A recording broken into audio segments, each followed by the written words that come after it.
కూటమి ప్రభుత్వం వచ్చిన 18 నెలల్లో అనేక అభివృద్ధి పనులు చేపట్టామని, దీంతో పాటు సీఎం చంద్రబాబు టీటీడీని శుద్ధి చేశారని మంత్రి టీజీ భరత్ అన్నారు. అంతకుముందు ఆయన సతీ సమేతంగా శ్రీవారి సేవలో పాల్గొని ఆశీస్సులు అందుకున్నారు.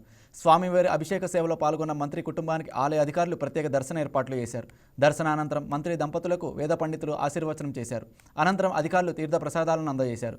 ఇండస్ట్రీ పరంగా తాము చేసిన గ్రౌండ్ రిపోర్ట్ సక్సెస్ అయితే ఈ 5 ఏళ్లలో లక్షల ఉద్యోగాలు సాధించిన ఘనత తమ ప్రభుత్వానికి దక్కుతుందని మంత్రి భరత్ అన్నారు.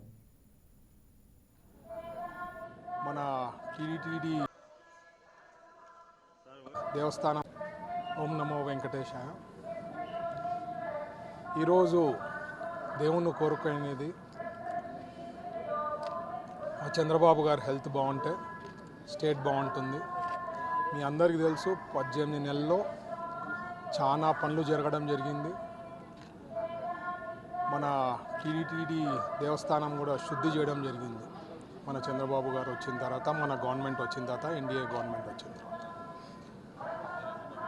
ముఖ్యంగా నేను దేవుణ్ణి కోరుకునేది ఏమంటే 18 నెలల నుంచి ఏవైతే మా ఇండస్ట్రీస్ డిపార్ట్మెంట్ నుంచి ఎంఓయూస్ అనుకోండి, క్యాబినెట్ నుంచి క్లియర్ చేసిండేవి కానీ, ఏపీఐసి నుంచి క్లియర్ చేసిండేవి అన్నీ కూడా అతి తొందరలో గ్రౌండ్ కావాలా, సమస్యలు లేకుండా అందరికీ అన్నీ ఏవైతే మేము అనుకునేవన్నీ కూడా గ్రౌండ్ అయితే 20 లక్షల ఉద్యోగాలు 5 ఏళ్లలో సాధించేదానికి అవకాశం ఉంటుంది.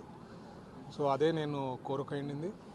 అలాగే ఈ మధ్య కొద్దిగా మరీ ఏదో వైరస్ వింటున్నాం, అట్లాంటి వైరస్లు ఏవి రాకుండా ఉండాలనేదే దేవుని ప్రార్థించడం జరిగింది.